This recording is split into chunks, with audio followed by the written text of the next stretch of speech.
BlogTalk Radio.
Hello, everyone. This is Chrism, and I'd like to welcome you to this program about your Kundalini awakening experiences.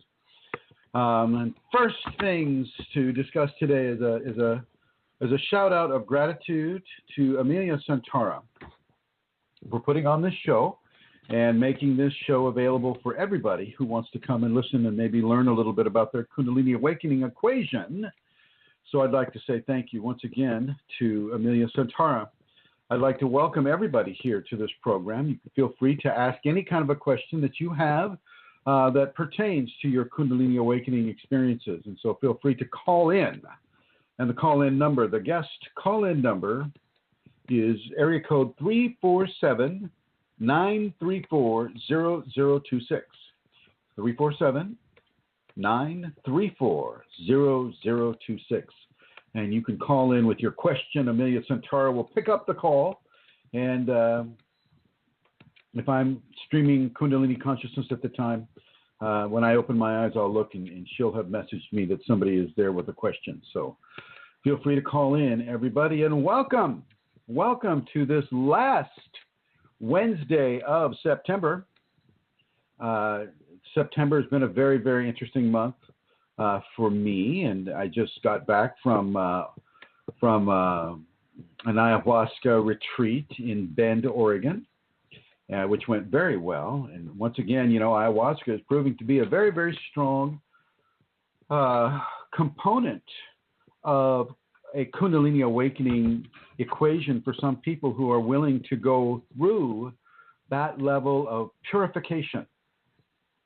And for some, it's a fairly minor purification, and for others, it can be much stronger. For those of us that went down to Peru, well, we know how that can be done in Peru, but Hawaii grows pretty good ayahuasca, pretty good chacruna as well. These are the two components that make an ayahuasca tea, and it's the tea that one drinks at the beginning of the ceremony, and which actually creates a level of the ceremony. I went to a place in Bend, Oregon called Camino do Amor, which I think means the road of love, or the road of love. And they were very nice people, very, very competent and very confident, and we all had a very, very good time communicating with the Kundalini. Now, when a person goes down into an ayahuasca ceremony with awakened Kundalini or even activated Kundalini, it can be a very, very different experience than those who are going into the ceremony without that amazing level of connection to the divine. And so the divine can come through in a very, very strong and very, very real ways.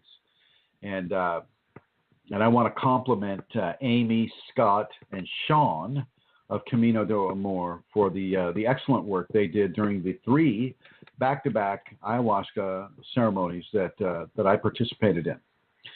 And so that's been part of my experience with September as well. And I want to welcome everybody here that's in the chat room right now. Lana Seeker, we have some guests, Vincent, Mary Jean Manisha, and we have some callers too. We have a few people calling in from all over the country here.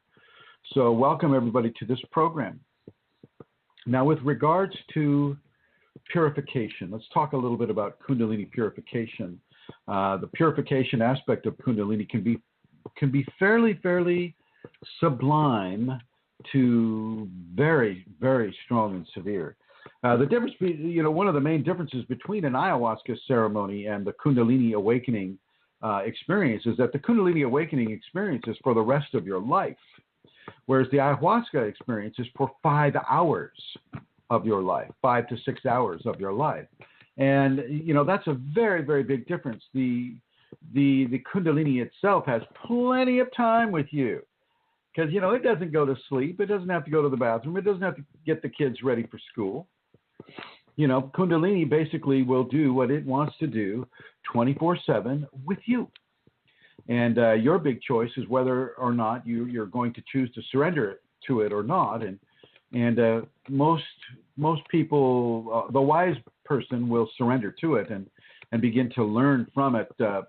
People who are more innocent to the process may have more of a time struggling with it, or if they come into it with specific agendas, power, aggrandizement, or ego aggrandizement, those folks will also tend to have more of a difficult time with it as well.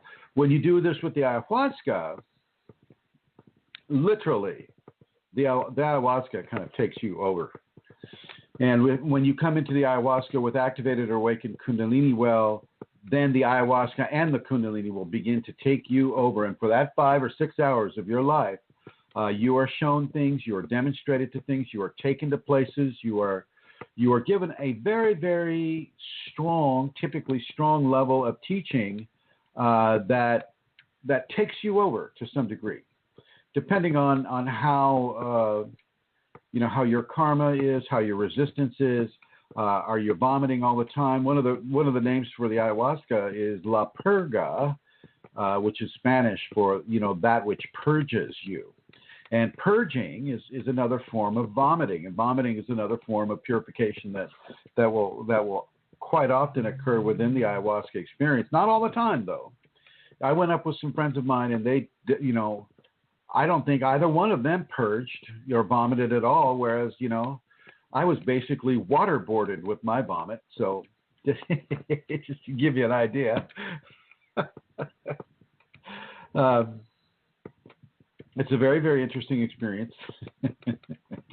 It can really rock your world too, in a good way, because you come out of it feeling very, very clean, very, very purified in many different ways. And so it's a very good thing to do.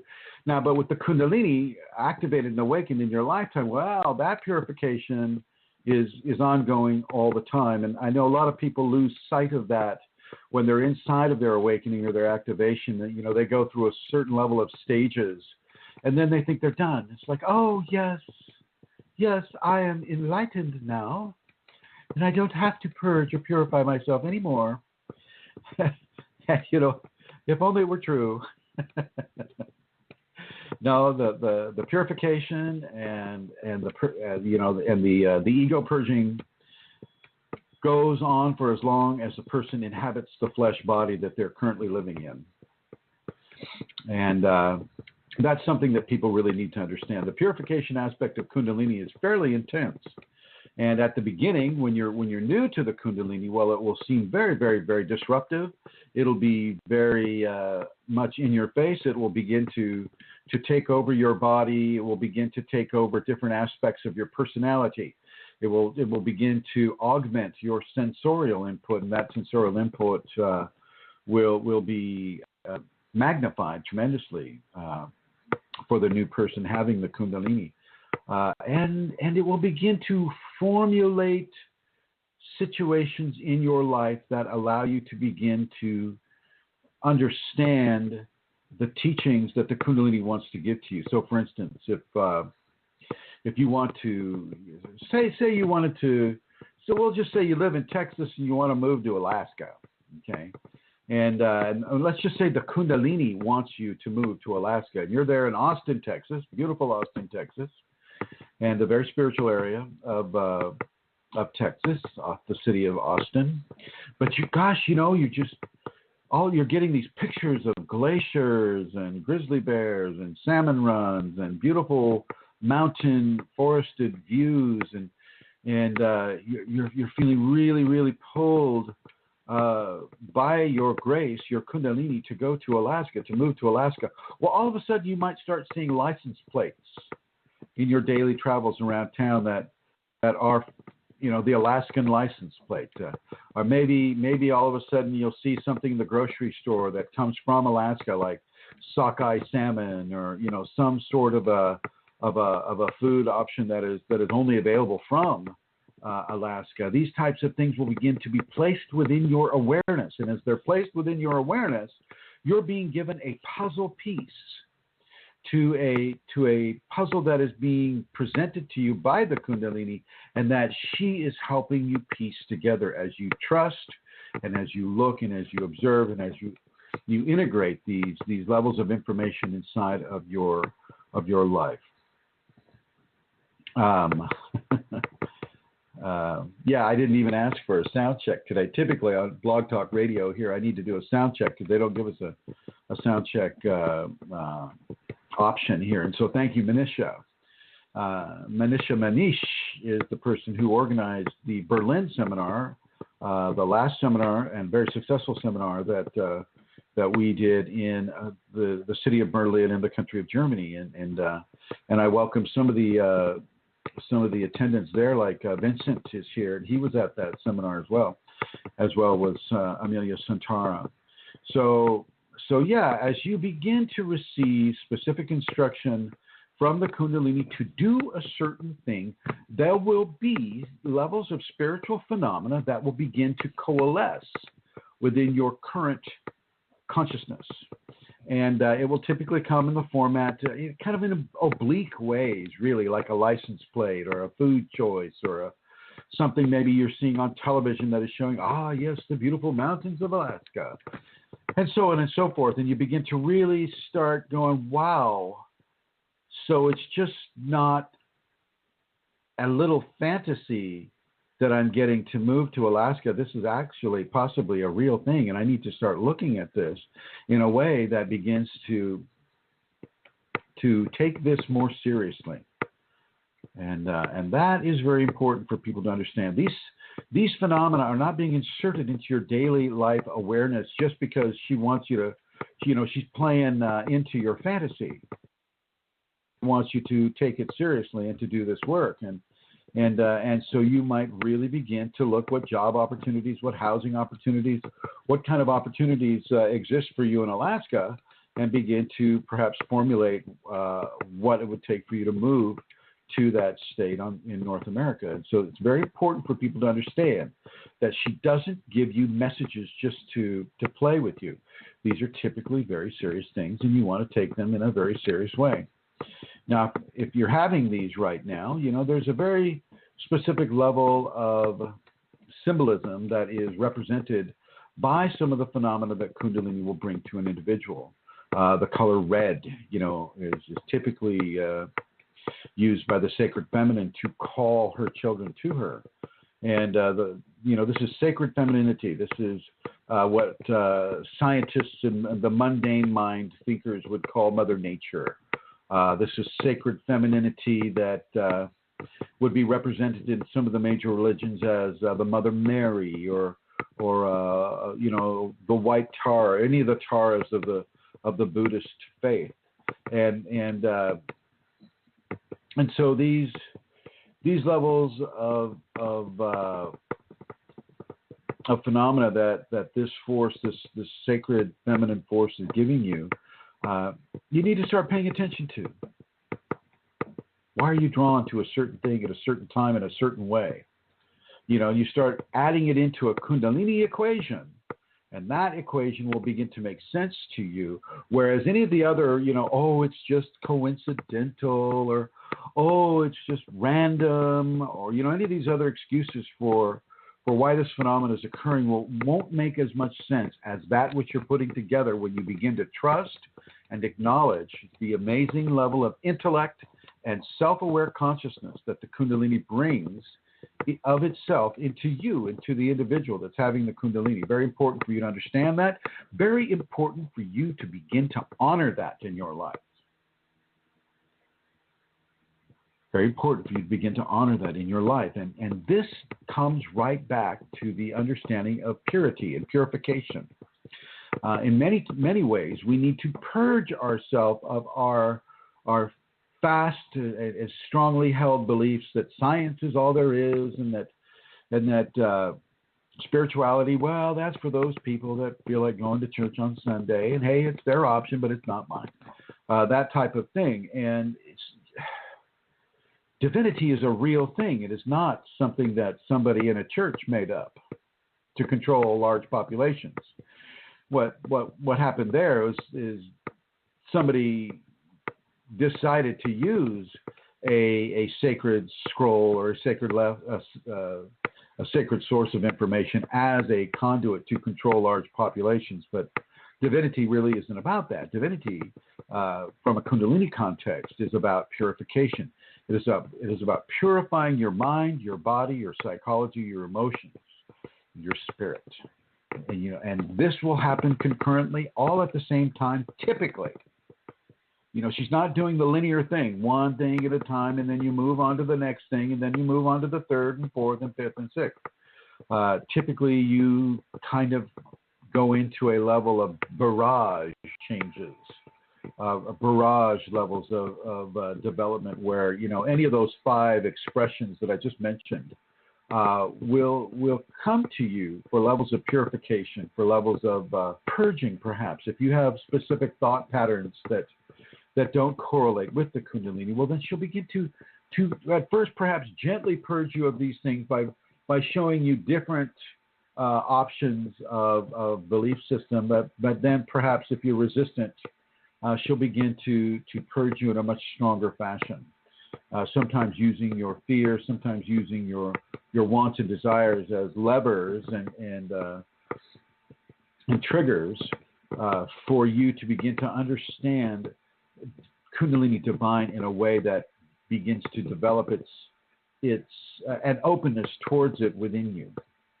And that purification is what the ayahuasca does quite well. When you're over that bucket and you're just kind of like dry heaving, or even if you have the contents of your body kind of emptied out into there, you're really it's quite an amazing level of cleansing that a person can experience, and the Kundalini totally supports this.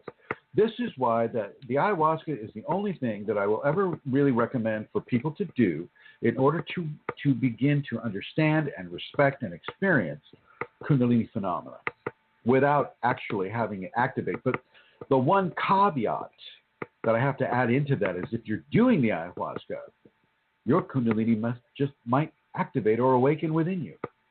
This is why I've been doing these ayahuasca ceremonies lately, because so many people are going into the ayahuasca ceremony and having their Kundalini awaken, and then coming to me and saying, hey, I went to this ceremony and I began having kriyas, or I begin to have, Kundalini phenomena, and I need to know what to do and how to do what to do and all of these types of things. So I began mostly once in 2010, but mostly this last February and this just a few days ago, this last weekend, to really begin to explore the ayahuasca and its role within the Kundalini environment on a personal one-on-one level, so that I can come at this from a more authentic standpoint, from a experiential-based standpoint, and give people the level of information from an honest and authentic source, rather than just researching things on the web and kind of using other people's experience to try to develop explanations. So it's very, very important to know that the ayahuasca will clean you out inside and outside. I mean, you'll fast, you'll purge, you'll do all these different things, but you will get an experience of Kundalini, a very, very strong experience of Kundalini if the medicine is good and if the environment is safe. And that's another thing that I want to cover in today's conversation, is not all teachers are wise, and not all wisdom is wise, and not every teacher that has, such great levels of charisma and a great, beautiful way of presenting their message, and shazam, boy, that's the teacher to have, because that's not always the case. And you must be very, very, very discerning, very, very discerning, and look them up and look for a track record, and yet always allow your Kundalini, however you feel, or, typically people who are looking for a teacher, a Kundalini teacher, they often have it already, or they're going off of somebody else who has it in their suggestion, and vice versa, because it's still not a very well-known phenomena within the Western world, certainly. And so you want to be very careful why you're looking for Kundalini or for a Kundalini teacher. What is it you want from the Kundalini? Why are you doing this? What are your purposes for wanting to have the Kundalini activated? And are those purposes being fueled by your ego or your wants and desires? What's fueling your need to have the Kundalini come within you? And from there, you can begin to understand where your level of teaching really needs to begin. You must find a teacher or a healer that can back up the authority that they may be having or they may be publicizing about themselves with the Kundalini. This person must have the Kundalini awakened. We're not talking about Kundalini yoga here. Those people are still sleeping. They're not awakened. They're trying to awaken for different reasons, typically for, physical/spiritual type of mechanisms towards awakening. This is what Kundalini yoga would be, or Hatha yoga, or Bikram's yoga, any of that type of thing. And a lot of them are just going into it because it's a healthy thing to do, and it creates flexibility within the body and levels of health within the body, but not for Kundalini. You get Kundalini and you go to a Kundalini yoga class, and they're going to kick you out because, first of all, they don't understand what Kundalini is. And second of all, you'll probably be slightly more disruptive than the herd of people that are there, doing all the same thing with all the same mannerisms and, just different levels of flexibility. Kundalini isn't for the faint of heart either. It's a brave, brave, brave new world that you're entering into when you begin to awaken that Kundalini. And so, within that context, you want to find a source of information that is clean, that is pure, that is not looking to suck energy off of you or drain your finances or rape you or misuse you in any irresponsible way. This is not the easiest thing to do. Lots of people like to practice magic. Lots of people like to do the Harry Potter thing, with witchcraft, or they like to be a sorcerer because it makes them feel more powerful because they're working at that mini mart all day long, and you're just like, yes, that's 98 cents. Yes, that's $1.20. Yes, the cream of the coffee's over there on the shelf. Yes, the milk is in the back freezer. Yes, that beer, I need to see your license, blah, blah, blah. They're going through this all day long, and, they're fantasizing as they do this about being the powerful sorcerer. Yes, I am the powerful sorcerer. I can bring that quart of milk just through telekinesis up there to the counter. Oh, my God, I'm so powerful. And, they're going into this, this sorcery with a need to have control over their inner environment by seemingly controlling their outer environment. But what they don't understand is that they're inviting a lot of spiritual creation that does not have the nicest interaction with humans. Typically, it's a very blood-sucking, power-sucking type of commitment within the whole sorcery field. I mean, Bremelin the Mage, he spelled it out pretty well. He says, if you come into sorcery without a pure heart, you will be consumed. Sorcery will consume you. That which you are sourcing or sorcering will consume you. The only way you can safely do sorcery is with a pure heart, the heart of a child. It takes extreme levels of purity, which almost nobody has, to be able to operate in a safe way within the levels of sorcery. And if you look at some of the sorcery that he did, he is basically forcing fallen angels and demonic creation to do good works as a punishment to them for being evil. Think about that. And if you're not pure of heart, and those folks get a hold of your lack of purity, well, they're just going to explode that lack of purity all the way through you and around you, and basically begin to consume you. And so you don't want to entangle yourself in sorcery. If you're having a self-validation issue, find another way. Find another way to build up your ego or to build up your self-worth. Find a way that is not, playing Harry Potter games or sorcery games or becoming an evil magician. And a lot of these folks that are pushing themselves into the public do not have your best interests at heart. They have their own best interests at heart. And these are the ones that are trolling the internet, waiting and looking for somebody like an innocent person. We'll just say innocent little Mr. Chrism is going out there and, oh gosh, I want to be able to fly and I want to be able to peel an orange without touching it because I don't like the sticky juice that gets all over my hand.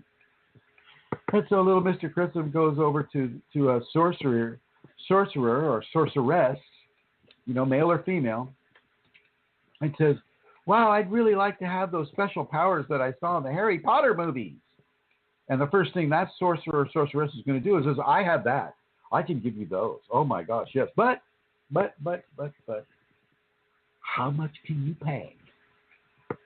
And we'll say little Mr. Chrism says, oh, well, I can pay you $100 every month. And she goes, well, okay, I think you need to pay $3.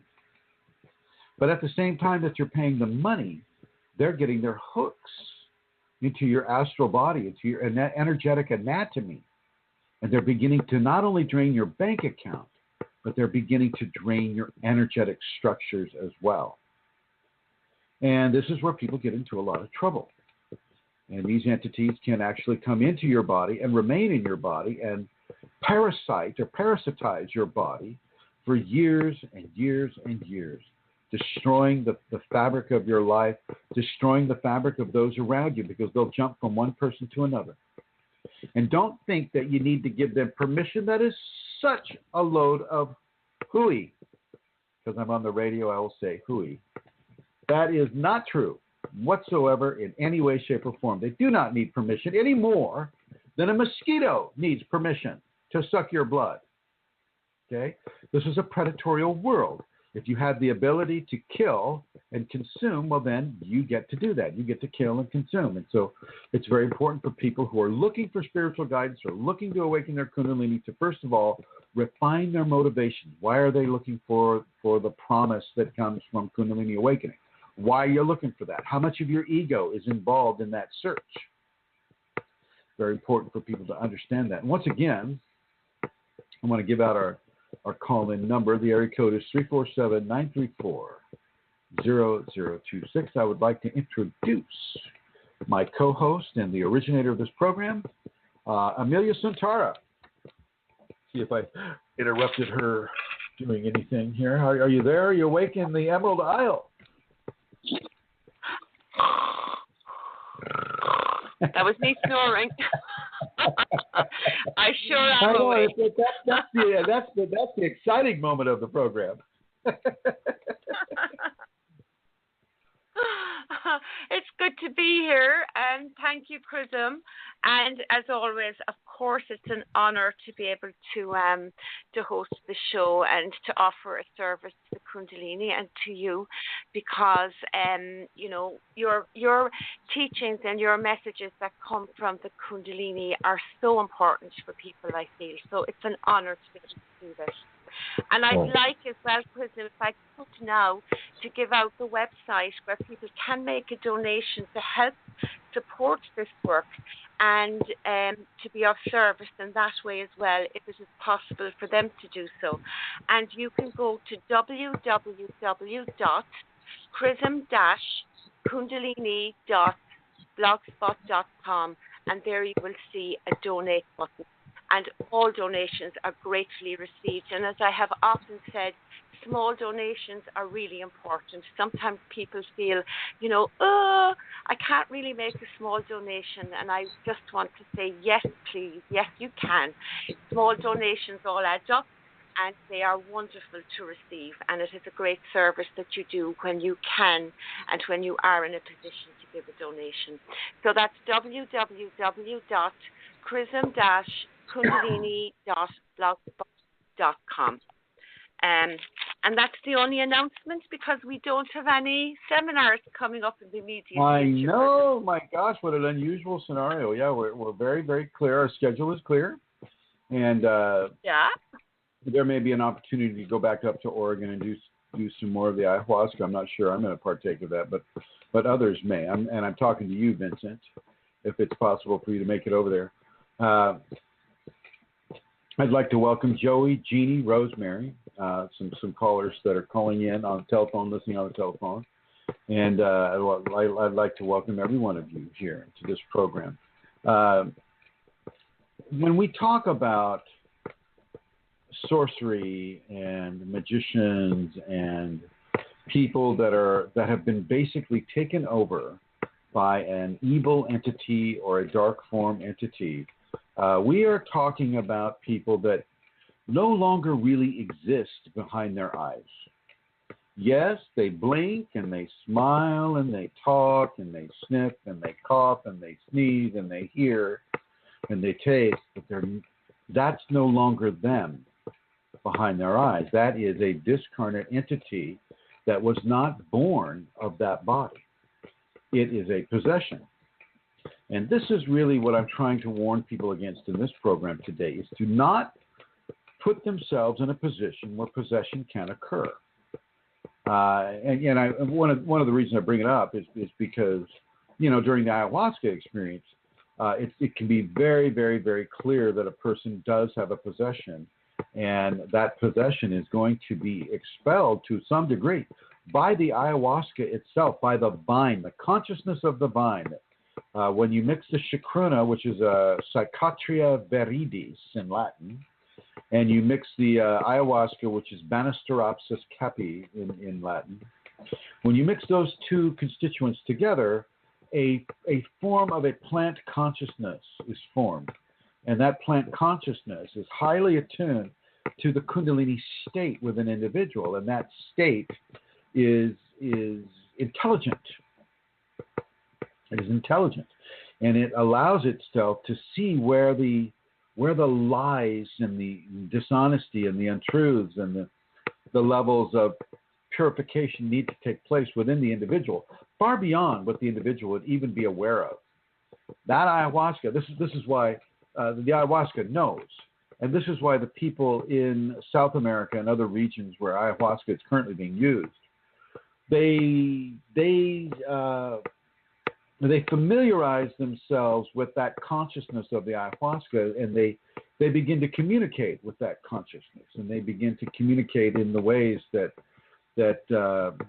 would allow them to assign terminology to the ayahuasca as a person. And you'll hear people say, yes, Mother Aya or Mother Ayahuasca told me to do this, and that, or Her Holiness Aya, the Lady of the Vine, also told me to do this or that, and she showed me in a vision, how I needed to do these things and how I needed to clean myself up and how I needed to begin to change my life, to add this practice or subtract another practice, to do what I need to do in order to bring myself closer to a divine parameter. And so you'll hear people talk about the ayahuasca as if they're talking about a person. And typically it's a maternal person, a person of great feminine integrity, great feminine wisdom. And it's very important for a person to understand that they're not fantasizing about this. This comes to a person in real time. This is not some, little fantasy game that they're taking this jungle tea and it's forming a fantasy, and this fantasy says this or that. This is not that at all. This is real. This is real. It's as real as the vomit in the bucket that you're blowing into. Okay? It is real. And that reality begins to fragment some of the hard-held belief systems that people frequently go into an ayahuasca experience having. Like, nothing exists beyond what science understands and can create or replicate or measure. This is just all a figment of my emotional imagination, or I'm just having a psychological break or a breakdown, or, these types of things. None of that is true. This is a real dimension of authentic experience that goes beyond the five senses, that goes beyond what science or the pillars of education that are based in science have decided is to be real or not real. It's very important for people to understand that. Plenty of doctors and MDs have had ayahuasca experiences. And of course, they'll take the ayahuasca vine and they'll take the chacruna leaf and they'll pull it apart and they'll go, oh, well, the ayahuasca is an MAOI inhibitor. And because it's an inhibitor, that means that the dimethyltryptamine within the chacruna leaf can reach past the blood-brain barrier and directly affect the neuroreceptivity of the brain. That's all true. That doesn't change the fact that it's a real thing and that it's got a real consciousness. Just because you can explain the mechanism on how, a specific tea, in this case, affects the brain doesn't mean that you strip it of its authentic awareness within you. That science cannot measure awareness. They don't have an awareonometer yet. Unless you're from Ireland, of course. That's a different deal. If you have any questions about this, I want you to feel free to call in at 347-934-0026. And so as you come into an ayahuasca experience, let's just say you've been playing around with the Ouija board, or playing around with channelers, or playing around with sorcery, or really getting into Harry Potter and wanting to become a witch, or fly around on a broomstick playing some sort of a soccer type of game.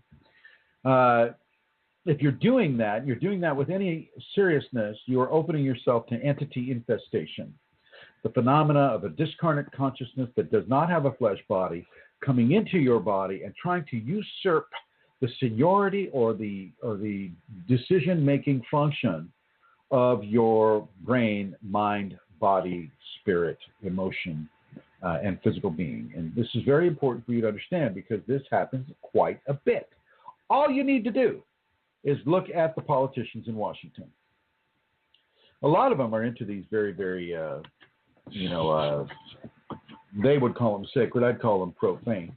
But they're all into their little secret societies, making love to dead bodies, or sacrificing children, or doing whatever malignant type of scenario they're doing.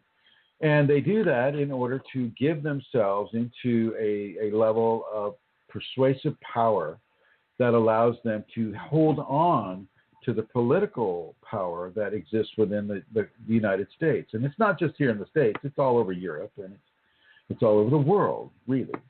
And many of these discarnate entities have an agenda of controlling the world as they want it to be rather than as humanity might want it to be. And so this is why the oceans are falling apart. This is why the marine ecosystems are falling away, because greed and commercialism have replaced ecology and caring for the environment. And you've got some religious systems that are saying, oh, we're stewards of the land, but we don't mind if we radioactivate the ocean because we're stewards of the land. I don't quite get how that works, but, that's what they say, and that's what they go with. And so it's when you look at this earth from a Kundalini standpoint, you can really see where the levels of destructive distraction are. And some of these levels are in pornography, in rampant commercialism, in the quest for power by groups of individuals, or the quest for control and that type of thing. And they're willing to sacrifice any aspect of this world in order to achieve their goal. Well, that's the same kind of entity that a lot of people open themselves up to when they're looking for the Kundalini for purposes of ego aggrandizement, for building up the ego, really buying into the wants and desires and needs and wishes and fears and, the fear of loss and the want of gain equation. This is what these entities will want to glom onto. And sometimes you come into this world and you have the trigger for Kundalini already with you. You're part of your karma, and part of your reason for being on this world is to have the Kundalini in a very specific way. And yet, as soon as you get that, boom, an entity comes in, pops in, and the Kundalini allows it to pop in. And all of a sudden, you have a possession, and yet you don't know how to get rid of it. You didn't do the Ouija board. You didn't do the sorcery or the Harry Potter or the witchcraft or the, what have you. You didn't do it. You just had the Kundalini activate you, and boom, all of a sudden you've got an entity that's using your own hand to smack you in the face. Not kidding. Not kidding. This is happening. This is happening to someone who's listening right now on this radio show. Okay? Someone who I've met, someone who's a friend of mine.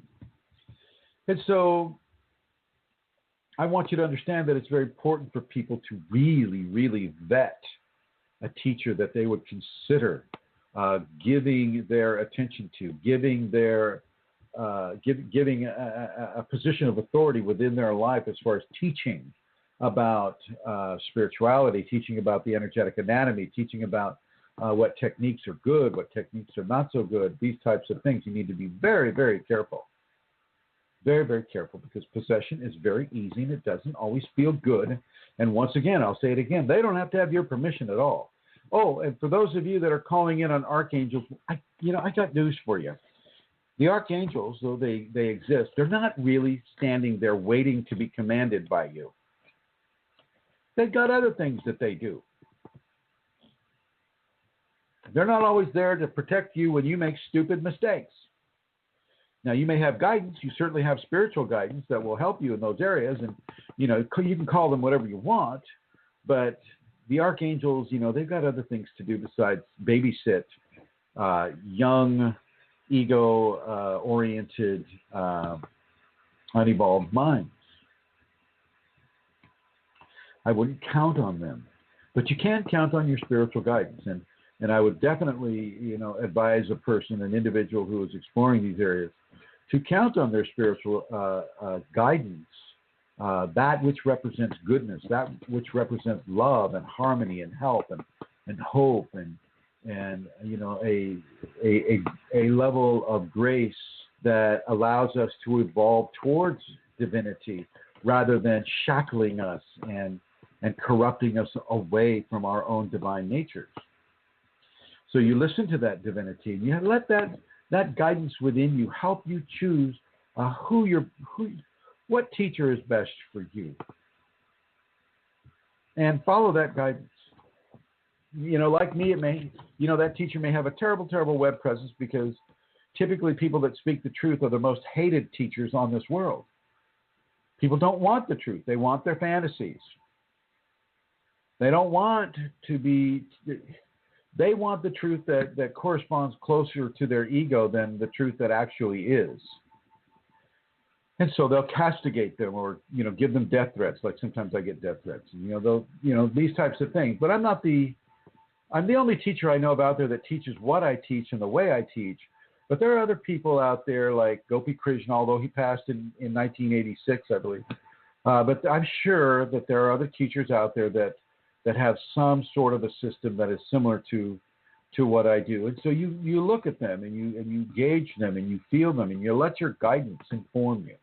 Now, if you have already participated in witchcraft or sorcery, or say you went down to Peru and you decided to do the ayahuasca down in Peru, but you didn't really know anything about the people that are doing it there, Peru is a great spot for some terrible, terrible possessing events to occur. Now, if you go down to Alonso del Rio, not so much.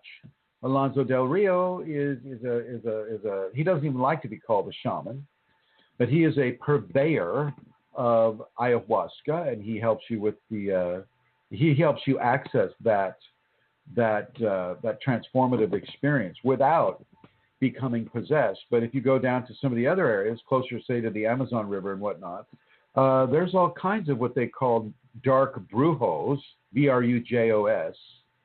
These dark brujos are totally and completely controlled by entities, and they are hunting for a person like you. They go on the hunt, and often during an ayahuasca ceremony, the ayahuasca will highlight some of these entities and begin to remove them. This is why I feel ayahuasca is very, very proactive for Kundalini awakening individuals, is because there's a very, very definite level of purification from negativity into positivity that is actually occurring in real time, during the ayahuasca ceremonies. And it's better to do more than one. This last session or group of sessions I went into, it was back to back. Friday night was the first ceremony, Saturday night was the second ceremony, Sunday night was the third. And, it typically will start at 9 o'clock and it'll go to like 2 or 3 in the morning. And you wake up feeling just fine, but you feel like you're a little bit of a peeled grape for a while, because you've gone through such a tremendously purifying experience. You kind of feel like you have some raw nerve endings up there, but it works, and it works well, and it can really, really help an individual. So let me bring Santara on board here. So Tara, tell me a little bit about your ayahuasca experience that you had recently. Oh, you mean the one that I had in Europe, Chrism? Well, that was just one experience. It was one ayahuasca. Well, just to let people know, I also went to Peru at that time with Chrism back in February, and we had 4 ayahuasca ceremonies there, and we would have had a day to process. So I'm very interested, actually, Chrism, in what that was like to have 3 back-to-back with no day to process in between, because I haven't experienced that. When I went to Europe recently in Berlin, I went to an ayahuasca ceremony with a different person to Alonso. It was a shaman and somebody who likes to be called a shaman. And it was a one-time experience. So it was really interesting. It was very, very different in many respects to the experience in Peru. And yet it also was a very very positive experience. I had, if it wasn't all positive, I also had the vomiting and the purging. It was short, but it was extremely explosive, I think might be a good word. And it was very compressed and powerful while it was going on, but it was short, But yeah, I had 1 or 2 very interesting experiences that were kind of a bit shocking for me. But what was very interesting with this one was that also the Kundalini itself was very communicative with me. And I was very aware of that during the ceremony as well. And the Kundalini, gave for me directly to do things such as, about love and some directions within my life that I was to follow, which I have been doing. What else can I say, Chrism? Well, no, I mean, I was glad I did it. Yeah, go ahead. I was glad I did it, but it was different. I mean, you've mentioned there about the mixture of the tea and how that it is the chacruna leaves with the ayahuasca. And what was different with the ceremony that I attended was we first of all drank the ayahuasca on its own, and then sometime later we drank another thing which I cannot remember the name of now, but perhaps somebody else in the chat room there that was also at that ceremony might remember. It wasn't chacruna, but when we drank that sometime later, that began to have an effect. It was a different sort of what's the word I'm looking for? It was a different beginning. It was a different feel to it, Chrism. The ayahuasca on its own was a very grounding kind of an experience, and it wasn't until we took the second one that I began to feel myself go, to be taken. But I was never taken, if that's the word I must use, by the ayahuasca. Personally, now, not everybody. This is my own experience in the way that I was in Peru. So that's very interesting for me, because I don't know if it was the combination of the tea or whether it was just for me at that particular time. I'm not sure, Chrism. No. But interesting.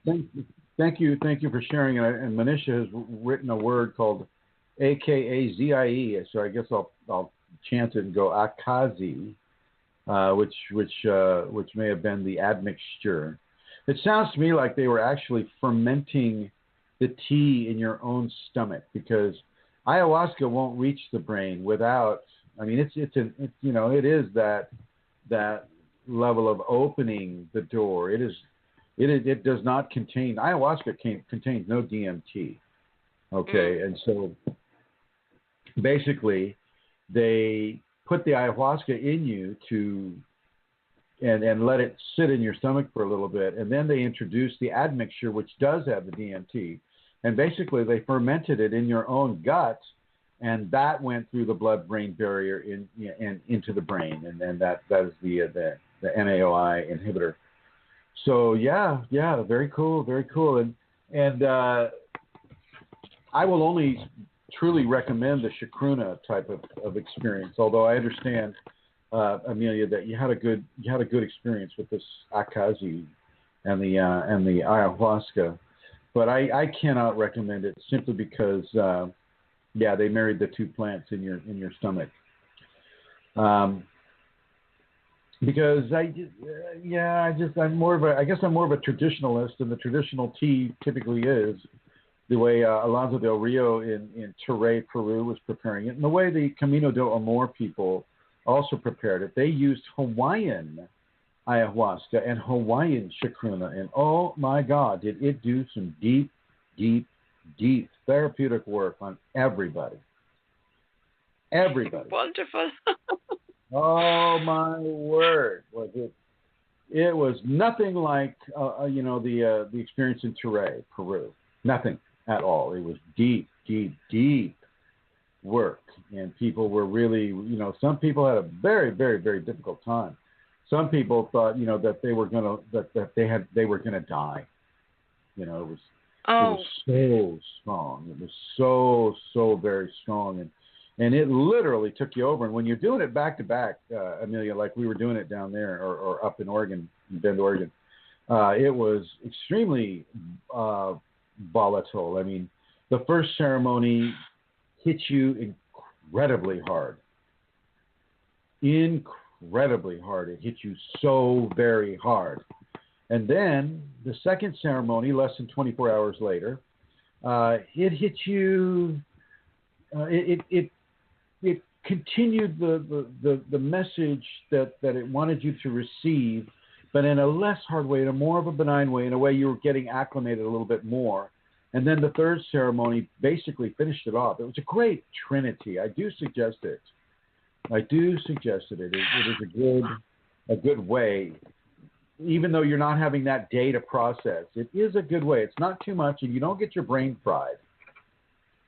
Your brain doesn't get fried. That's interesting because the very first ceremony in Peru, Chrism, that for me was really difficult. I remember coming out of that and nobody else had such a... I just remember thinking, I found it hard even with the day to go into the second ceremony. And I've been thinking, I don't know, could I have gone into it again without the full day to process? That sounds really challenging to me. But you're saying it's not. Very good. And I remember my first experience down there with you in Peru too, and it was very powerful. You know, it was so powerful, I lost consciousness. And so it was very, very, very powerful experience. But, you know, it was a great introduction, I have to admit. It was a very, very good introduction to the ayahuasca for me, to actually strong medicine ayahuasca. It was very good. And I did see the Shakti Kundalini. She met me there straight up. I was sitting on her head, and she's the one that took me out, took my consciousness out.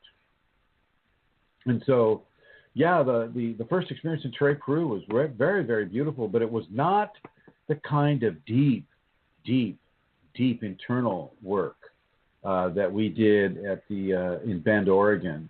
This literally laid you out.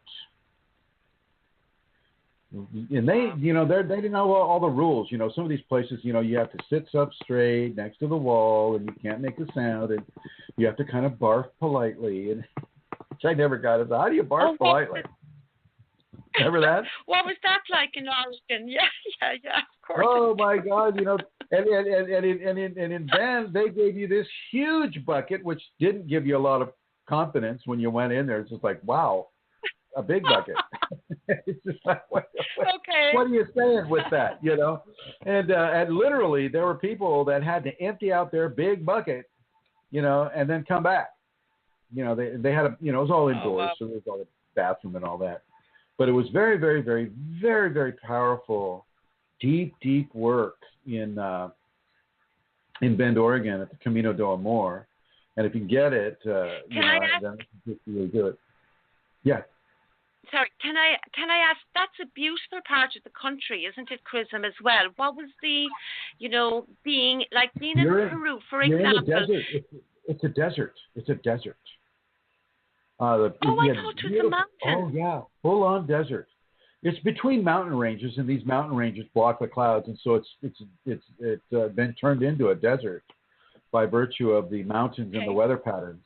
And so you have high chaparral. You have the air is tinged with sage. It is so good smelling, and it's so quiet. And the stars at night are just literally like a diamond bracelet falling into your eyes. It's just really gorgeous. It was very, very beautiful experience there. And it was a nice facility, a very beautiful house, a very nice place all the way around. I strongly recommend, people to, but they're closing down. They are closing down because they set themselves up with an ayahuasca ceremony schedule that really is kind of like worked the shamans to the bone, and they just want to stop for a while. And so Camino do Amor is not going to be, it won't be existent this time next year. They're going to finish out their schedule and then they're going to go. Yeah, but I know the shamans, and so, and they'll be doing their work somewhere else, like maybe down here in California, down in the San Luis Obispo area, and then maybe I might just go ahead and organize. Good night, Manisha. I will maybe organize a ceremony down in the San Luis Obispo area, and so if people are interested, this will be the same shamans that I went to this last weekend. And we'll go ahead and see if we can set something up. And I was also looking at setting something up in in Florida as well. So you Floridians that might want to participate in this extremely beautiful, purifying experience, then you need to go ahead and give me a contact. You can contact me at Chris Mitchell on Facebook, or K as in Kundalini or King, FIREF, as in Frank, ORALL at yahoo.com. So that's KFIRE4ALL at yahoo.com. You go ahead and shoot me an email, and if you're interested in participating in either one on the West Coast or the East Coast in Florida, you go ahead and let me know, and we'll begin to set some things up here. I have other students that want to do the one in Florida, so the one in Florida is looking like it's going to be a little more doable. I know for people that are coming in from Europe, Florida would be the cheaper option. So, and it's a beautiful place. Florida's a wonderful, wonderful place to do this type of work. So just an FYI about that. Now, when you do the back-to-backs, that was one thing I was concerned with when I was in Peru. The back-to-back ayahuasca experience, you think you're going to fry your brain. You think you're going to, it is a powerful experience. And yet, I didn't feel that way at all. And iMagic Art is asking me, he says, "Hi, Chrism, can you speak on the difference between taking ayahuasca versus LSD or magic mushrooms in a Kundalini context, as well as the dangers of an entity attack taking ayahuasca versus LSD or magic mushrooms?" Yes, Mr. Art, we can do that. Not much of a chance for attack during the ayahuasca experience, because once again, that is purging you. It's not inviting things in. And if you have responsible shamans like you would have at Camino del Amor, they won't let it in. I mean, matter of fact, their whole purpose there, they don't even call themselves shamans. They call themselves healers. And what they're doing is they're taking out a conscious energy that does not belong in your system. That is what they do. And they use it by connecting themselves to specific trees. And so when they start out a chant and it goes something like, Eyahum. Well, the Eyahum is the part of the Icaro that is invoking a very specific kind of tree. And this tree energy begins to go into you vis-a-vis the ayahuasca that they also drink. They also drink it. And but they've drank it so many times that they're not immune to it, but the ayahuasca is providing a conduit of communication between that energetics of the tree and the healer and what's going on inside of that person. And so they'll come up and they'll just start taking entities out of people like right and left, all over the place in the room. And they take them, they don't leave them in the room, they hook them up to source. Now, when you're taking LSD or magic mushrooms, it's very, very, very different scenario. LSD or magic mushrooms are far more prone to entity infestation, to being possessed, than any kind of an ayahuasca experience. LSD, is basically a 12-hour experience, and you typically, not always, but people are often running around, going on walks or in some way entertaining themselves as well, so that they can see the trees melting or things of that nature. Magic mushrooms, which I have done, there's much more of an opportunity for possession to occur. Certainly within a Kundalini context, most people that take LSD or magic mushrooms don't have the Kundalini in the first place. And one thing I need to really illustrate for you, Art, and for other people listening is that when you have the Kundalini, you literally have a red flag over you waving to everybody in the ashram of like, yeah, Kundalini person here, high protein energetic meal here. And so if you come into it with activated Kundalini, you're attracting the entities already because you have the Kundalini. And then when you add the LSD or the magic mushroom into the equation, well, you literally strip yourself bare of any kind of protection that would have occurred. Now, if you have a spiritual connection that can protect you throughout your psilocybic magic mushroom experience or your LSD experience, well, then that's one thing. But most people don't have that. And so, yes, you can set yourself up to become highly parasitized by taking the magic mushrooms, which you should never take with Kundalini anyway. But certainly, you know, with LSD or magic mushrooms, you can have that experience. Even the sleepers can be possessed, benignly possessed, because they wouldn't feel it anyway. They'll start feeling bad or murderous, and they don't know why. You know, and not everybody responds to that. But a lot of the shootings, you know, the theater shootings, the school shootings, these are done by people that have a parasitic entity infestation that is literally beginning to take them over. Literally. And you can see the quality of the entity by virtue of the things that have happened with people that have been infested by entities, such as the Colorado theater shooter and some of these other folks that have been doing these types of things. And it's very important for people to understand that you don't go into this without really, really, really vetting the shamans. There's some black shamans, or I should say some dark, evil shamans that are traveling the world right now, especially Europe, you know, and giving ayahuasca experiences that are connected to a whole cadre of evil brujos in Peru, just sucking up those people, sucking them up like you'd suck up spaghetti through a fork. So this is why I'm kind of talking about this on this program today. I want to go ahead and I'm going to put you in the Shiva blue there, Amelia. And I want to go ahead and bring Elizabeth Dalton Gonzalez, who was with me during that experience up in Bend. And she was also with Amelia and I and others in Peru as well. Hello, Elizabeth. Hi, Chrism. How are you? Hey, good. Glad you made it back safely. And yes. Can you speak a little bit to what occurred for you at Bend, Oregon, that was maybe a little different than what happened in Ture, Peru? Oh my gosh, so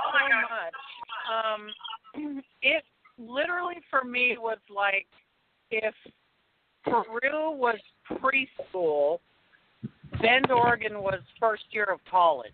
I mean, it literally is that different and that much more intense, I'll say. It was hard as all get out, and every day to go back in took a lot of courage and just, you know, a lot of self-talk, trying to, you know, convince yourself to keep going. But in the end, it's so worth it. I had to work all day today, so I haven't had a chance to really finish my processing.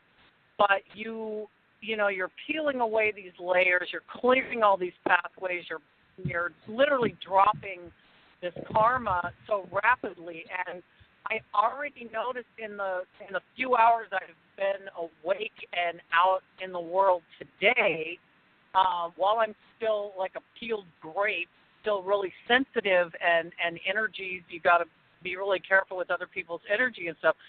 But I've already noticed just things happening, just bam, bam, bam, bam, bam. So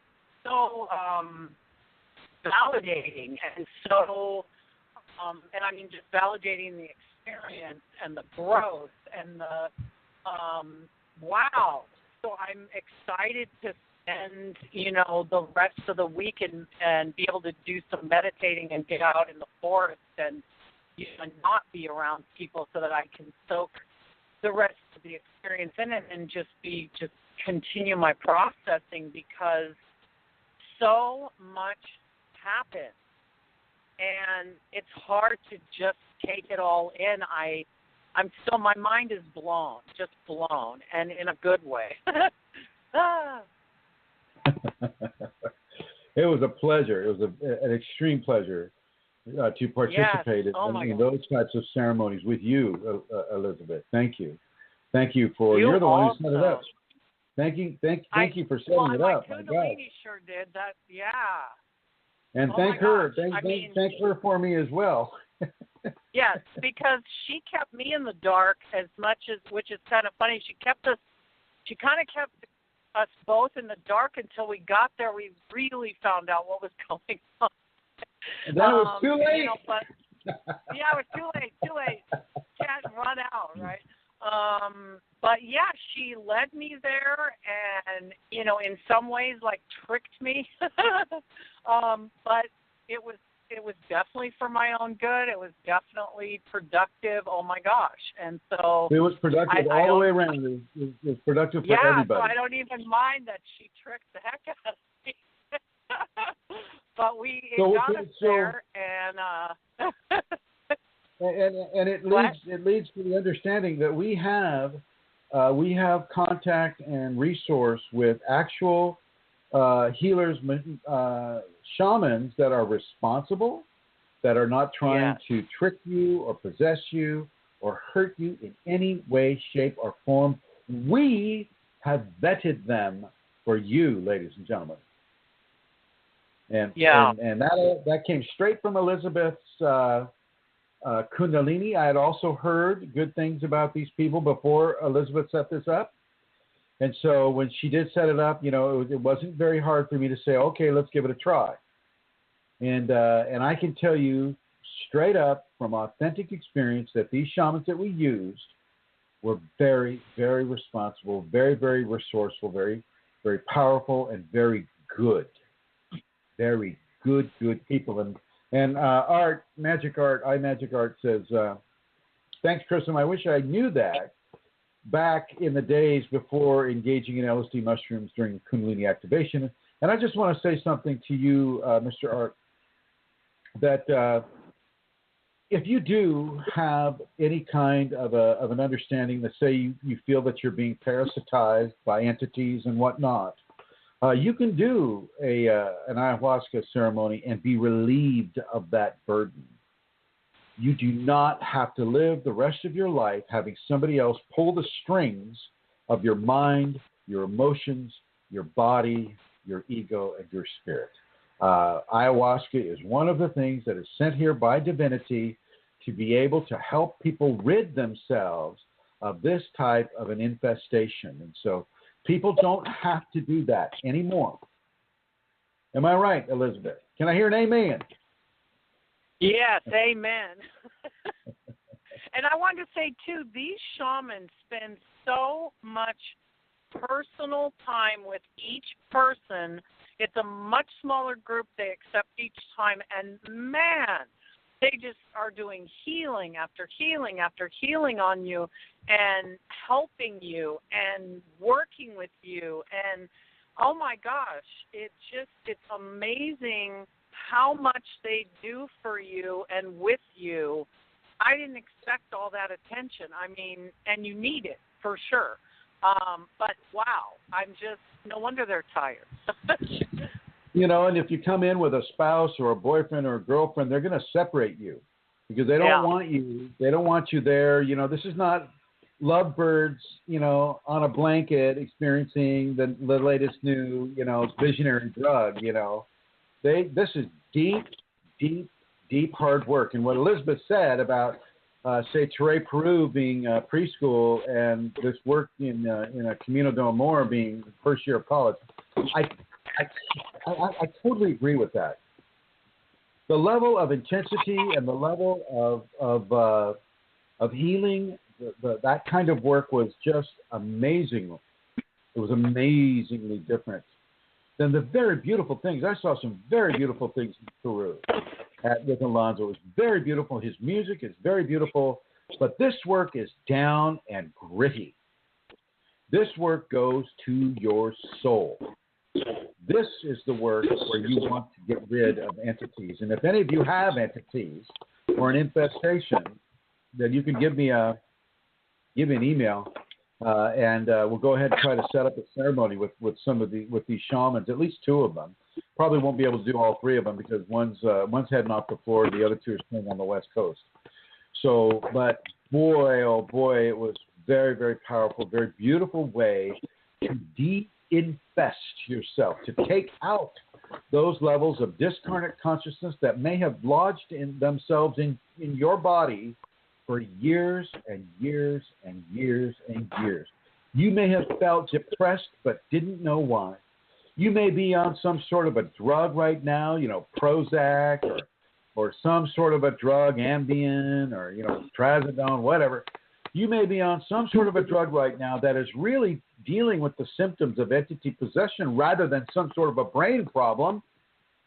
And since MDs don't really recognize entity possession, they just, attribute everything to some sort of brain dysfunction. Your brain's probably just fine. The problem is you've got this discarnate consciousness causing you issues that you don't own. They foist those issues off on you, trying to make you think you own those things. Okay? All these healers do are remote. He comes up to me. He comes up to me in the middle, towards the end of the ceremony. One of them does. Sean comes up to me and he says, in this very authoritative voice, he says, we're really here just as we're here to deal with disagreement. And I said, disagreements? He says, yes, disagreements. You have your body and you belong to your body, and there are those that want to share it with you without your permission. And we take care of those who do so. That's exactly what he said. And I was so pleased to hear that. So very, very pleased to hear that, because that's exactly what a lot of Kundalini people need to experience. Yes, Elizabeth. Oh, no, I don't know why it did that. Sorry. Now, does Laranya have any kind of a message she would like to say to the people here? Gosh, not at this time, because I haven't even had a second to. I literally got home yesterday, slept for 12 hours straight, because you only get maybe 1 hour sleep a night while you're there, and then processing on the way home, and then first thing this morning I had to go open the store by myself and work all day, and I just got off like 10 minutes ago. So have not had a second to even accept anything that she said. So, sorry about that. I understand, my dear. I understand. I'm going to go ahead and put you in the Shiva Blue. Thank you. Okay. Thank you, and thank you, Laranya. Now, I'd like to go ahead and begin the question and answer period of the program right now. And once again, I'm gonna offer up a guest call-in number, which is 347-934-0026. So if you have a question about your Kundalini that you want answered, I will answer it to the best that my Kundalini allows me to answer it. And in the meantime, Her Holiness, Miss Amelia Santara, may have been able to collect some questions. Have you? I have indeed, but can I just say thank you to Elizabeth. It was great to hear her voice and wonderful to hear her input and to hear her say, kindergarten, and this was like first year in college. Wow. That sounds incredible, and it was really good. Thank you both for sharing. Great to hear, Chrism. Thank you. So I will go on, and the first question today are a couple of questions that have been sent into my inbox from somebody who hasn't written before, and so may I read the questions together, because I think that would be the best way. Okay. Okay, so I was wondering if Chrism could speak about split viewing and what's going on there. Why do we see the demons, etc., on other people? Are we ever supposed to try and help the person, or is this always just a warning for us to stay away? Why is it that with this interaction, some people are brought down, but others move more strongly into their hearts? Does the Kundalini draw these people with the dark energies into our experience as a test for us, or is the darker forces attempting to halt the Kundalini awakening? And I can repeat those later, Chrism, if you wish me to. Please do. Let's just take one question at a time. Let's just take one question at a time. Okay. Well, then the first question is, could Chrism speak about the split viewing and what's going on there? Split viewing. Okay, split viewing is when you're able to perceive visual phenomena with your physical eyes and then shift and perceive visual spiritual phenomena with your sixth chakra or your third eye. That's split viewing. For me, and the way I teach it is it's I would have you walk around a room and see it with your eyes closed. And you practice that. And then, of course, it's easy enough for you to walk around and see the room with your two lower eyes open, but it's much harder to walk around a room and see it with your two lower eyes closed and your third eye open, or partially open. It's not going to be all the way open. The third eye is not all about visual stimuli. That's a very small part of the ajna, or the sixth chakra, the third eye. But it does have that capability of discernment, visual discernment. And so split viewing is about being able to see entities, being able to see spiritual-based phenomena as it conjoins or joins up with physical phenomena. So, for instance, if I'm sitting in a restaurant, and I've done this, so I'm sitting in a restaurant and I see, I'll split view the other people that are there, so that I can see what entities are bothering them, what's standing next to them, some of those types of scenarios, and then then I know what's going on around, and I can offer a prayer of healing. Sometimes I'm allowed to go right in. The Kundalini is the arbiter of what occurs, with that. One day I was eating lunch, and I saw a guy that obviously had alcohol problems, and alcohol is one of the best ways to get entities, by the way. Alcohol and THC, or cannabis, marijuana. Those open up access points within your energetic anatomy that allow discarnate consciousness to come in. Even more so than what I was talking about, Mr. Art, iMagic Art. We were talking about LSD mushrooms and ayahuasca there. Well, alcohol is the worst offender in these ways. Absolutely the worst. And then a close second would be marijuana as well. And then, something that's equal to alcohol, and that would be methamphetamine. And methamphetamine will burn through your ajna so fast that you'll be able to see the demons that are chasing you, wanting to consume you. So, this is why you see a lot of people that are on methamphetamine running and screaming for their lives, and you won't see what's chasing them because you're not split viewing them. So when you're able to perceive through split viewing purposeful visual conceptual stimuli, you're able to say a prayer for an individual, rather than what I did with this guy that had the alcohol problem. I went in, I just basically lifted the demon right off of him. And he turned to me and he said, "Back off, Jack." Just like that. It scared my dogs. Sorry, Tika. "Back off, Jack." And because he was used to having his entities there. And so, of course, I backed off. But it was interesting to see and to experience the response. So, yeah, that's what split viewing is. And go on for the next question, please. Next question. Why do we see the demons, etc., on other people? Are we ever supposed to try and help them? Yeah, you see demons because you're able to do that by virtue of the Kundalini. Kundalini can open up these areas where you can see these types of things. So that's why that occurs.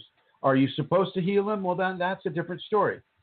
You can ask your Kundalini if you should do that. But the safest bet really is just to give that person a prayer from divinity. Say a prayer to God for that individual to be healed and balanced in the way that is most appropriate for them. Next question.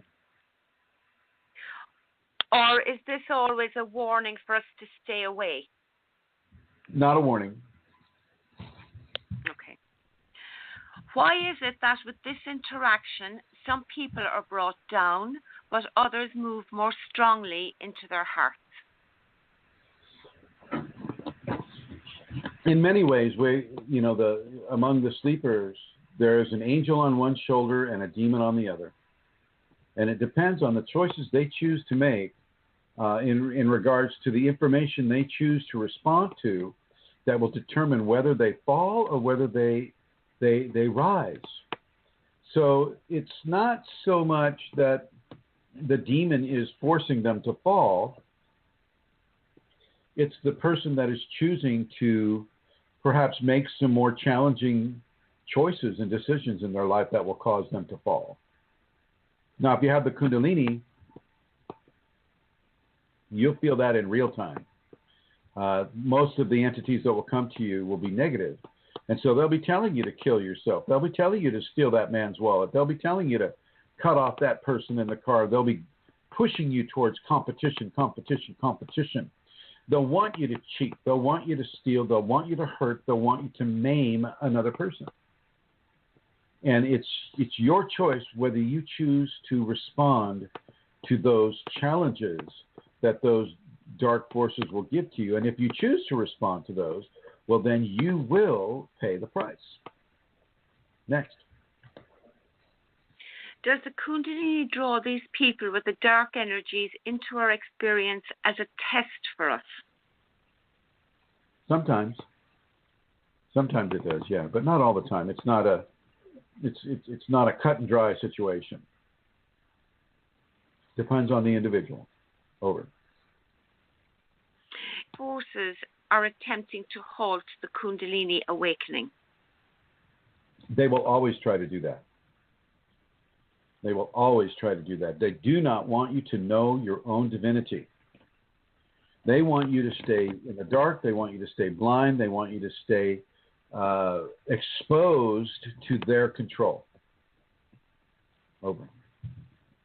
I have a question on the Thank you, Chris. on the chat room. Yassine is asking me, Dear Chrism, can you get rid of a hungry ghost by fasting?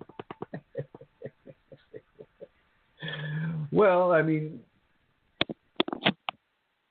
the irritation of fasting, if you fast really, really strong and very, very deep, that will create an imbalance in the body. That will create pain in the body. And that hungry ghost might leave because of the pain that it's experiencing by your choice of a fast.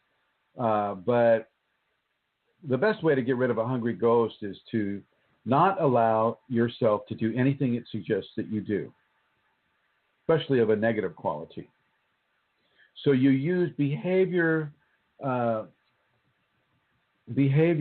to mitigate whether a hungry ghost is going to stay with you or not. So if the hungry ghost is telling you to steal that man's wallet, you give that man $1.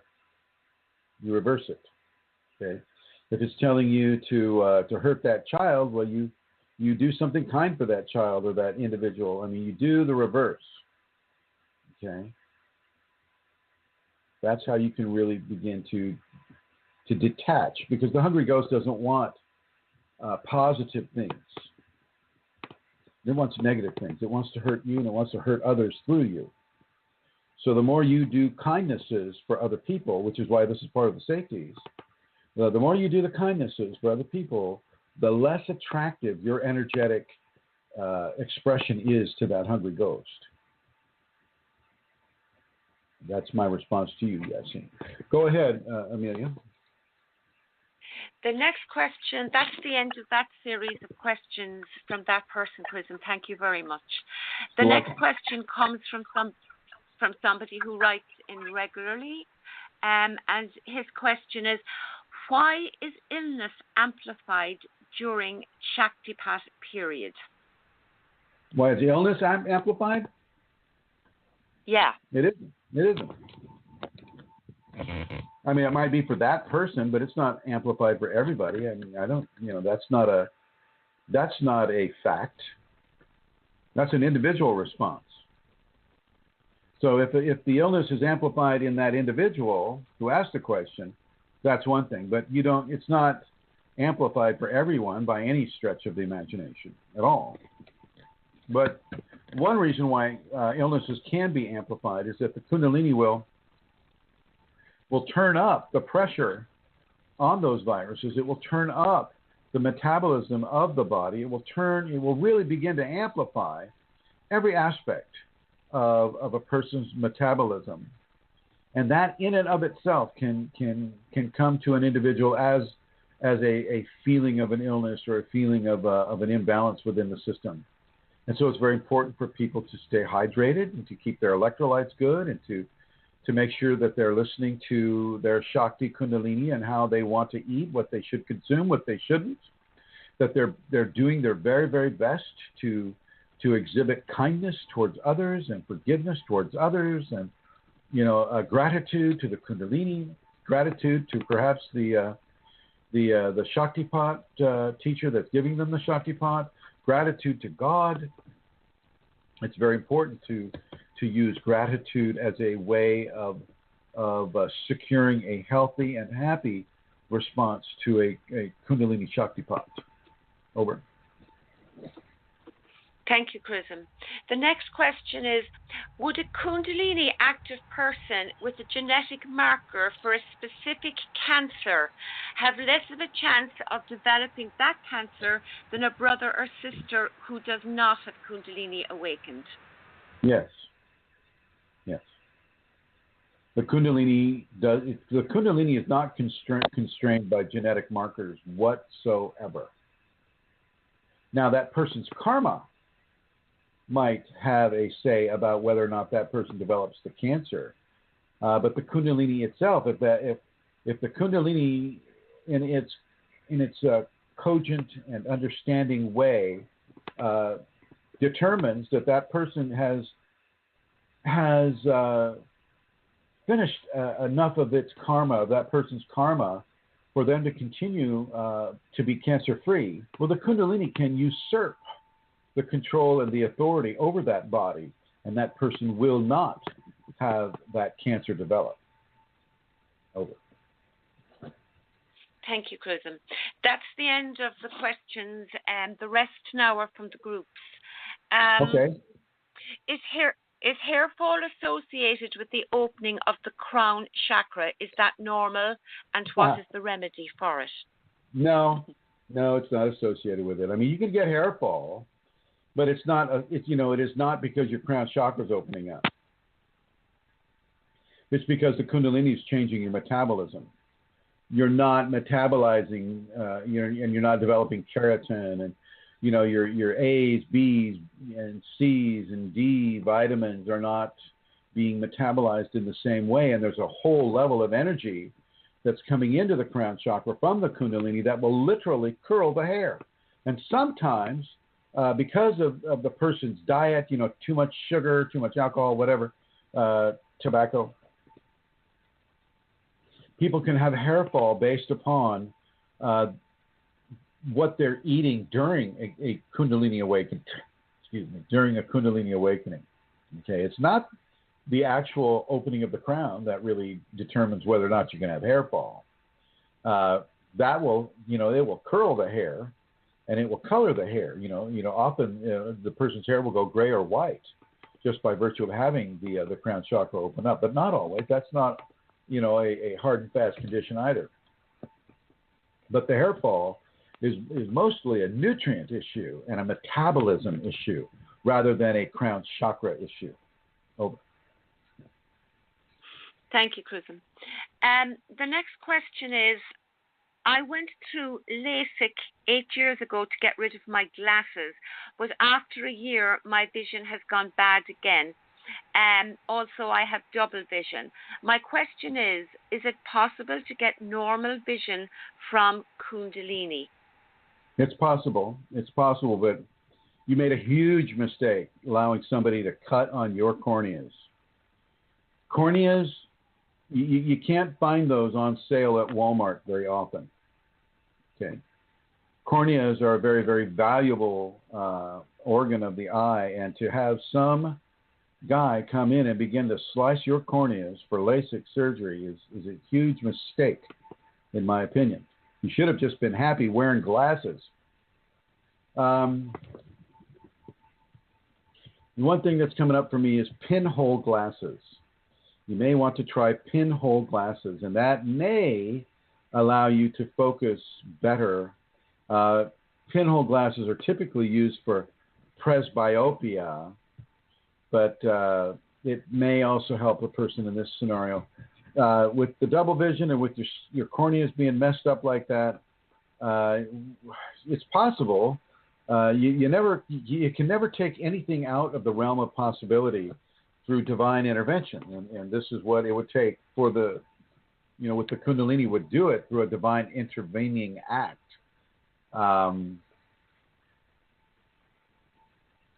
Some mistakes are very, very difficult to correct. It's kind of like asking me, well, Chrism, because it was the latest fad and I thought it might help me, I went ahead and gouged out my eyes and ate them after deep frying them in garlic butter. And I want to try to correct my vision again. Do you think that Kundalini would regrow my eyes? Well, it won't typically regrow your eye. And it won't typically regrow a cornea.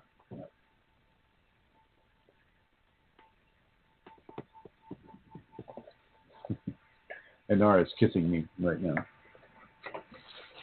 So it won't typically do that. Sorry. So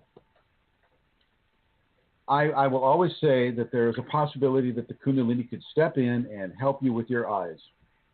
I will always say that, and it's true. But it's not a guarantee by any stretch. Over. Thank you, Chrism. Would you advise that person to go on the healing group or not? Sure, if they want. They should have. I mean, really,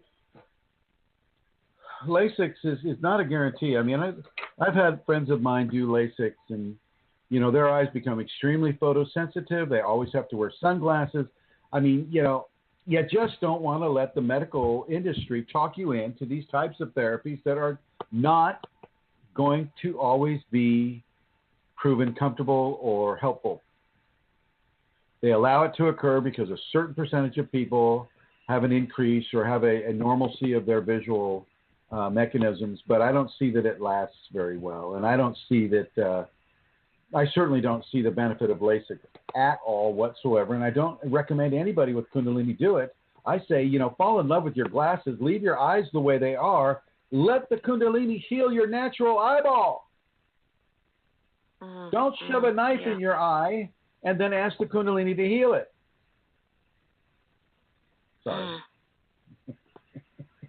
No, I know that makes sense, but it's done, isn't it? Unfortunately. Done. Yeah, somebody made a choice.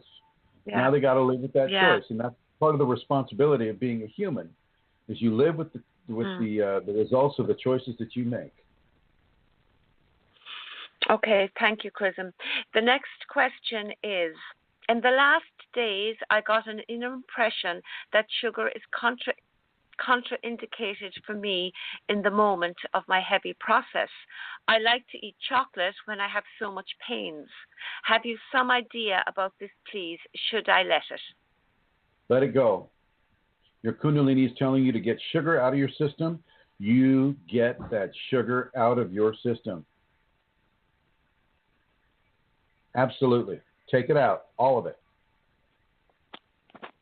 No chocolate, no caramels, no fruity drinks or candies or popsicles or ice cream. You take all of the sugar out of your system, all of it. And you let your Kundalini determine what it is you eat. You let your Kundalini do that.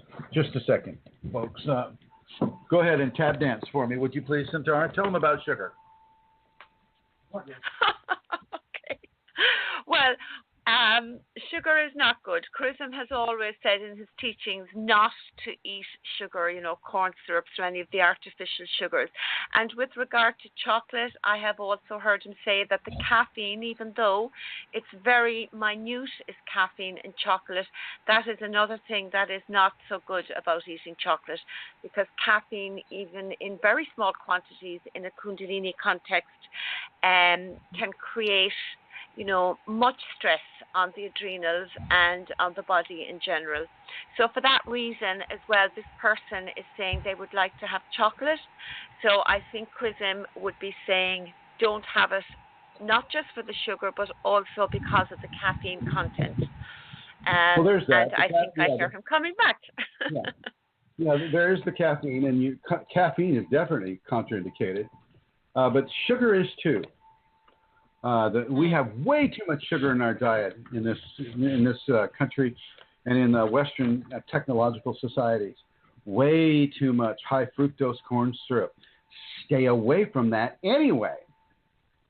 And even when the Kundalini says she doesn't want you to have sugar and you're having a heavy experience, my gosh, ladies and gentlemen, you have got to obey that. You have got to obey that, or, fairly deleterious things may happen to you, especially inside of a heavy, heavy, heavy Kundalini transformation. The person is already kind of pinned to the floor by the Kundalini. You don't sit there and go, oh, gosh, I really want some chocolate because I'm being pinned to the floor and it's so, helpful for me to be pinned to the floor. You take out everything now that has sugar in it, especially artificial sugar like high fructose corn syrup or white sugars, processed sugars. And I don't care if it says organic sugar or fructose or whatever they like to hide the sugar, whatever name they like to hide the sugar behind, like agave, which is really such a lie. That's just another form of sugar. Do not take any sugar whatsoever. Unless she allows you to eat some fruit, well, then be grateful for the sugar that's in the fruit, but nothing like chocolate ever until she gives you that clearance. Over. Thank you, Chrism. And I suppose sugar, it's a real kind of addiction thing as well. And it's when people eat chocolate, I suppose I'm talking about myself, when I would have been in that position where I would be eating chocolate or what would be considered comfort, something for comfort. Yeah, what you're really doing is avoiding, aren't you, the situation that the Kundalini, you're resisting really. Totally.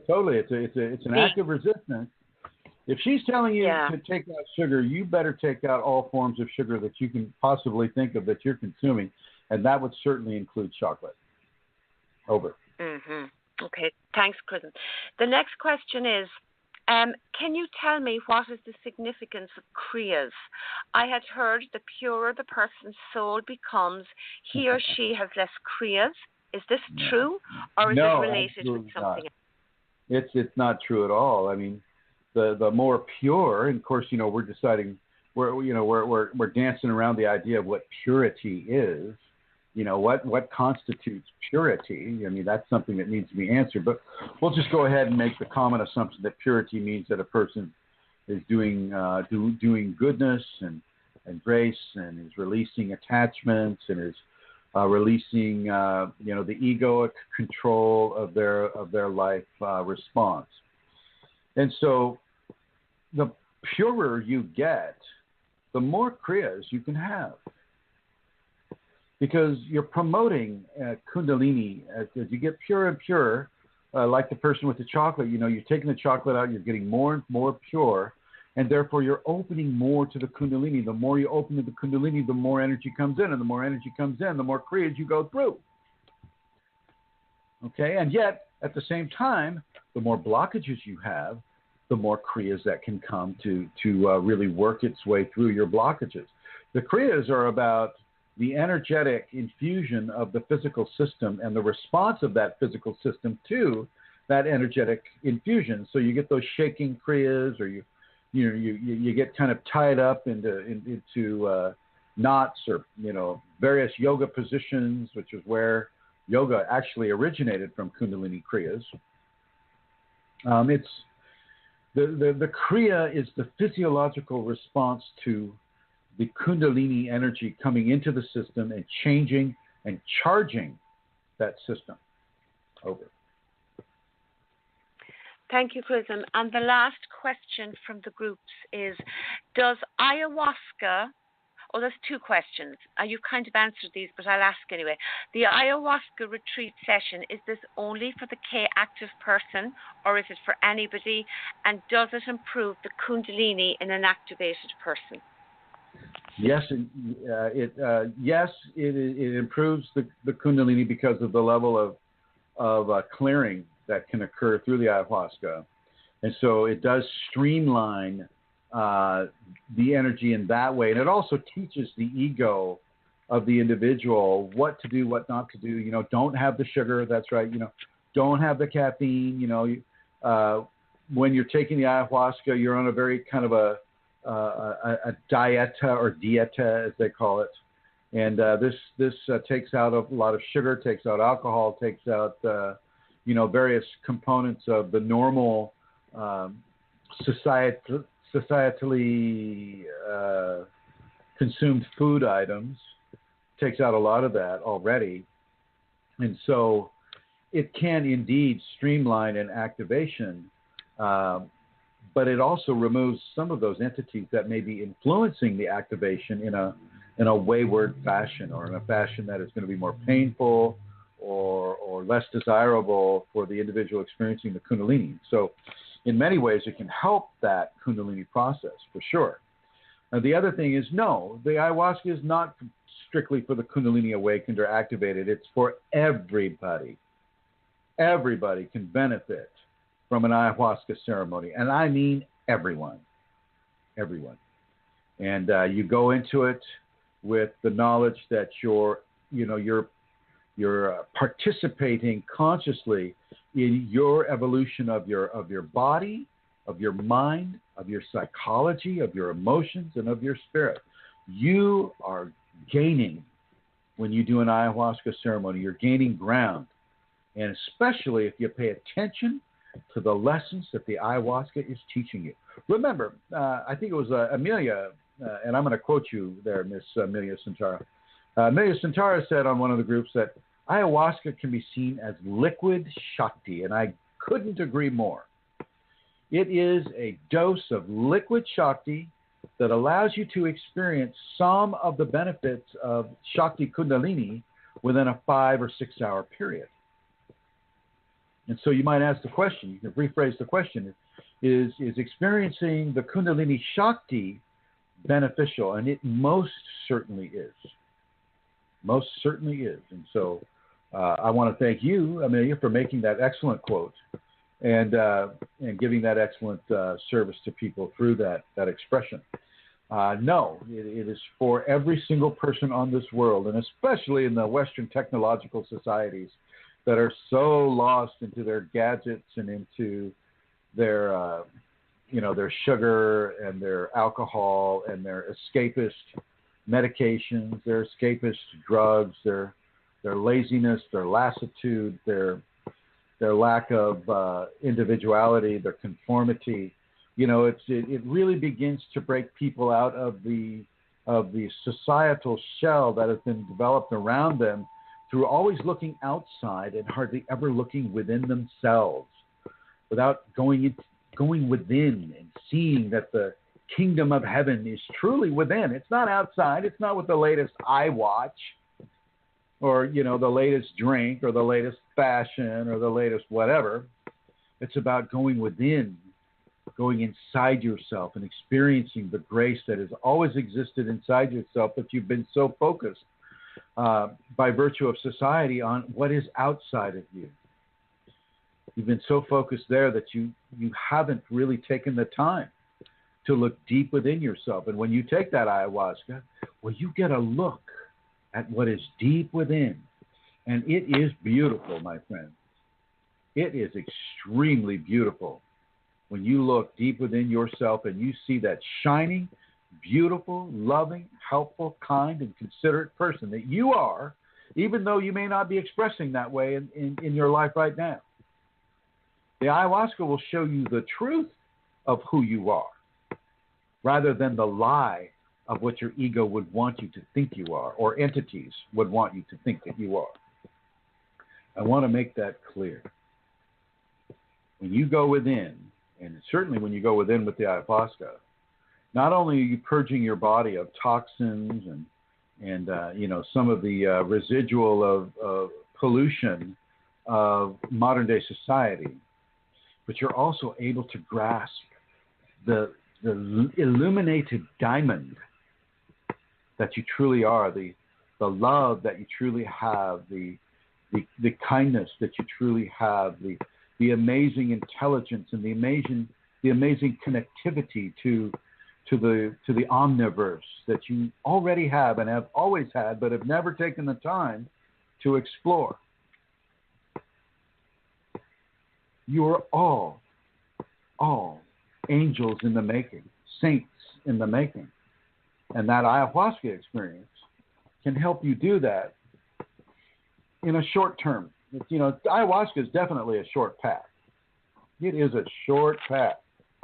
It's not as short as the Soma path, S-O-M-A, which is that ancient recipe of 5 different plants that would take people directly into Kundalini immediately. Boom.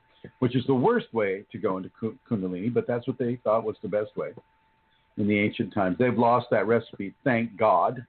I think God actually lost that recipe for us. Now, I'm more of a long path person. I didn't take drugs to have Kundalini. I didn't walk the short path to have Kundalini. It kind of did me, and it has always done me since I came into this world.